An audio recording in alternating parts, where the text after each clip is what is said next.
En el nombre del Padre, y del Hijo, y del Espíritu Santo. Amén.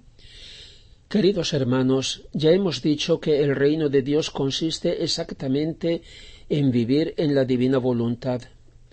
Luisa habla a menudo del reino de Dios que se ha de cumplir, que va a venir.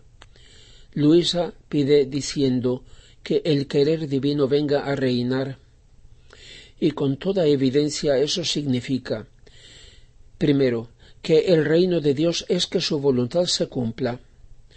Segundo, que la voluntad del Padre ha establecido su reino en la santísima humanidad de Jesucristo, dándole todos sus atributos y derechos divinos.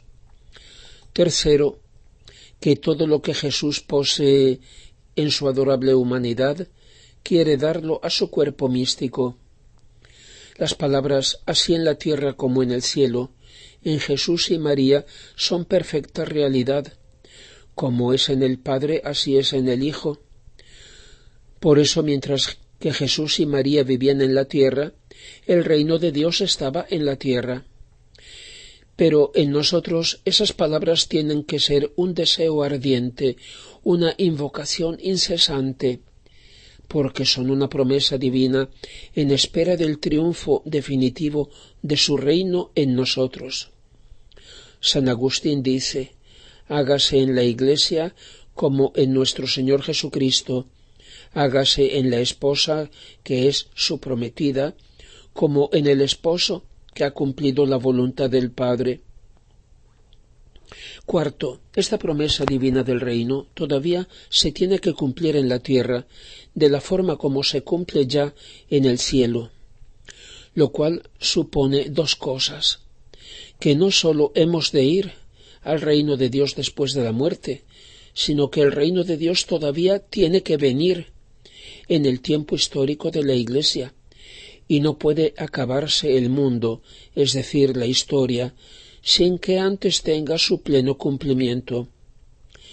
Se trata del restablecimiento del orden de la creación como era antes del pecado, y que el reino de la divina voluntad, después de que desapareció de la tierra con el pecado de Adán, todavía no ha venido, porque no hay que confundirlo con el reino de la redención o con la Iglesia. Y quinto, este reino que la Iglesia invoca incesantemente en el Padre Nuestro respecto a la redención y a la Iglesia es como el fruto respecto al árbol.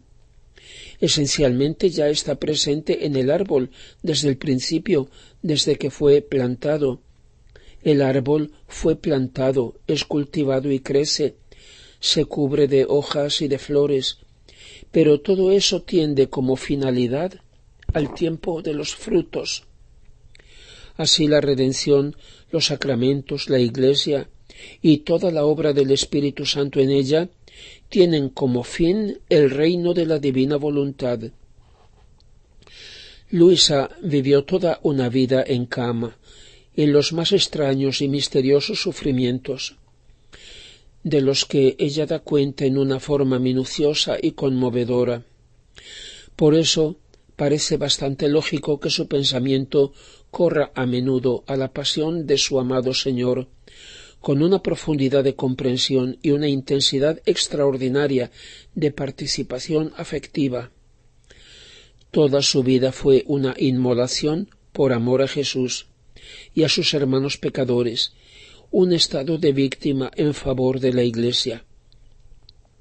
Pero ahora la pregunta es: todo ese indecible sufrimiento de Jesús y suyo, ¿qué tiene que ver con su visión de vivir en el divino querer, del reino de la divina voluntad?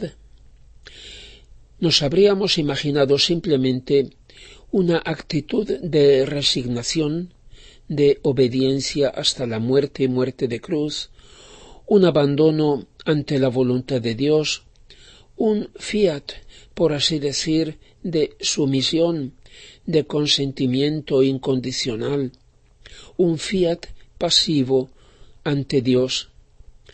Por el contrario, su espiritualidad, que surge como la aurora y eclipsa todo lo demás, de la cual en un determinado momento se convence que no es sólo para ella, sino que la tiene para ofrecérsela a todos, es ese entrar o fundirse en la voluntad de Dios, es ese sustituir en cada cosa su voluntad con la voluntad divina y hacerla suya, y por consiguiente es un fiat que ya no es el suyo humano ante Dios, sino el mismo fiat omnipotente y eterno de Dios, que lo hace suyo, y que no es en modo alguno una respuesta pasiva, sino una participación activa y consciente, cada vez más consciente en todo lo que hace el fiat o querer divino, en todas sus obras, en el acto eterno de su vida. Luisa es invitada a obrar como Jesús en su querer, y el Señor le dice: ven en mi voluntad para hacer lo que hago yo. Y le dice: ahora, queriendo que estés conmigo en mi querer, quiero tu acto continuo. Y así todo lo que Luisa siente y hace es la vida de Jesús, que él repite en ella, todo lo cual no es algo reservado solamente a Luisa. Jesús está esperando que las criaturas vengan a vivir en su querer y que repitan en su voluntad lo que él ha hecho. Parecería casi como si en Luisa hubiera dos personas, como dos espiritualidades distintas, si bien íntimamente relacionadas, como dos mundos, como dos realidades tan grandes que se nos escapan. Una, por así decir, parece más a nuestro alcance, al menos para darnos una idea, la que habla de obediencia, de la cruz, de las virtudes, pero luego está la otra, la del vivir en la divina voluntad. Son las dos vocaciones o misiones de Luisa. La primera como víctima, con Jesús en la obra de la redención, y la otra que Jesús le presenta después como la depositaria de las verdades sobre la divina voluntad, como quien ha sido puesta por Jesús a la cabeza de la nueva generación suspirada, que tendrá todo en común con él, la divina voluntad como vida. Al final del volumen 12, el Señor le dice a Luisa que hasta entonces ella ha cumplido el oficio que tuvo su santísima humanidad en la tierra, como víctima, que a partir de entonces desempeñará el mismo oficio que la divina voluntad realiza en su humanidad, es decir, una tarea activa. Y así como su espiritualidad se explica solamente con su doctrina, la divina voluntad, vida de Dios y vida destinada a sus hijos, así se explica también con su doble oficio, el de víctima y el otro, de dar comienzo al vivir en la divina voluntad y ser la depositaria de todas sus verdades, que son manifestadas por medio de ella. Le dice el Señor: hasta ahora te he tenido conmigo para aplacar mi justicia e impedir que castigos más duros llovieran sobre la tierra. Ahora quiero que tú, conmigo, en mi querer, te ocupes en preparar la era de mi voluntad.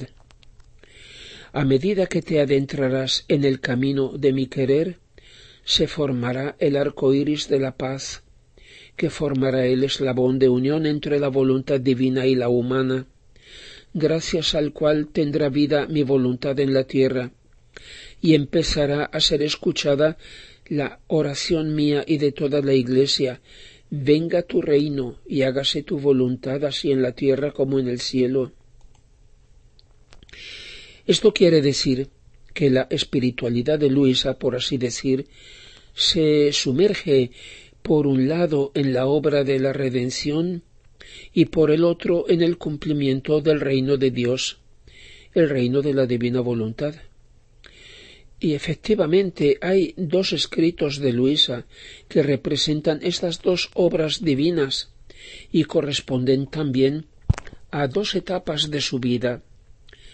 La primera, en que Jesús la ha formado como otra humanidad para él, y la segunda, para actuar como Jesús en la voluntad del Padre.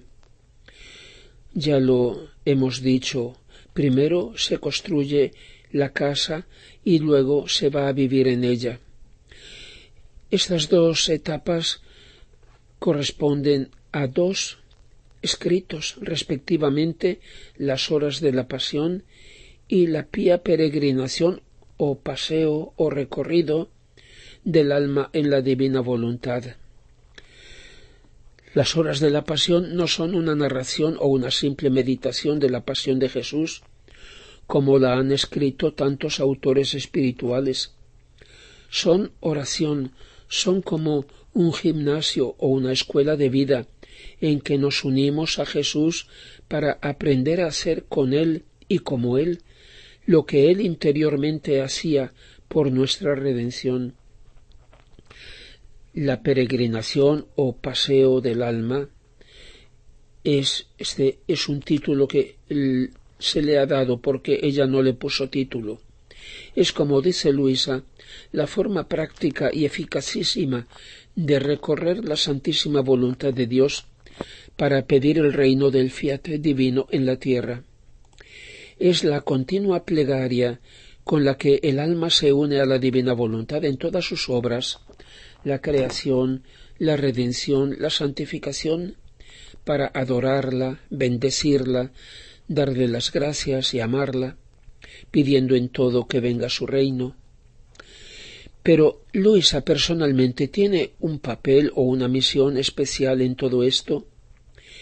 Mi respuesta a esta pregunta no pretende ser superior a la que la Santa Iglesia dará un día, sino tan solo la que resulta de la lectura de sus escritos. Jesús mismo le explicó que, como otra humanidad suya, ella tomaba parte en sus mismos oficios de Redentor y de Rey. Le dice: «Amada mía, hasta ahora has ocupado ante mí el oficio que tuvo mi humanidad en la tierra. Ahora quiero cambiarte el oficio dándote otro más noble, más amplio. Quiero darte el oficio que tuvo mi voluntad en mi humanidad». ¿Ves cómo es más alto, más sublime? Mi humanidad tuvo un comienzo, mi voluntad es eterna. Mi humanidad es circunscrita y limitada. Mi voluntad no tiene límites ni confines, es inmensa. Oficio más noble y distinguido no podría darte. Y le dice: «Hija mía, no temas. ¿No te acuerdas que ocupas dos oficios, uno de víctima y el otro oficio más grande, vivir en mi querer, para restituirme la gloria completa de toda la creación?» Por eso Jesús le dijo: «Tu misión es grande, porque no se trata sólo de la santidad personal, sino de abrazar todo y a todos, y de preparar el reino de mi voluntad a las humanas generaciones». San Aníbal María di Francia escribió de ella: «Nuestro Señor, que de siglo en siglo aumenta cada vez más las maravillas de su amor, parece que de esta Virgen, que Él llama la más pequeña que haya encontrado en la tierra, desprovista de toda instrucción, ha querido formar un instrumento idóneo para una misión tan sublime que ninguna otra se le puede comparar, es decir, el triunfo de la divina voluntad en el mundo entero, de acuerdo con lo que se dice en el Pater Noster: «Fiat voluntas tua sicut in cielo et in terra». Dejemos por ahora a Luisa. ¿Cómo podemos nosotros hacer nuestra su espiritualidad? Es evidente que su vocación como víctima es sólo de Luisa y de ciertas almas llamadas a serlo por el Señor. Y es también evidente que su misión de dar comienzo al cumplimiento del reino de la divina voluntad en la tierra es una misión única, irrepetible. Pero nosotros, ¿cómo podemos poner en práctica lo que leemos? Porque del papel ha de pasar a la vida. Los primeros apóstoles siguieron a Jesús, el cual, volviéndose, dijo: ¿Qué buscáis? Respondieron: Maestro, ¿dónde vives? Y Jesús dijo: Venid y veréis. En otras palabras, empecemos a leer y nunca se acaba, es siempre nuevo lo que leemos, sabiendo que Jesús ha dicho: Por tanto, escuchadme, y os ruego, hijos míos, que leáis con atención estas palabras que os pongo delante, y sentiréis la necesidad de vivir en mi voluntad. Yo me pondré a vuestro lado cuando leáis, y os tocaré la mente, el corazón, para que comprendáis y decidáis querer el don de mi fiat divino. El conocimiento es indispensable. Se ama en la medida que se conoce. Cuando ese conocimiento empieza a impregnar no sólo la mente, sino también el corazón, se empieza a ver todo con una luz diferente, a tener otros gustos y deseos, a orar de un modo nuevo, distinto, a tener otro tipo de relaciones con las tres divinas personas, con la Madre Celestial. Nos cambia la vida sin que pensemos cómo cambiarla nosotros, porque nuestro interés ya es sólo Jesús y su interés. Gloria al Padre, y al Hijo, y al Espíritu Santo, como era en el principio, ahora y siempre, y por los siglos de los siglos. Amén.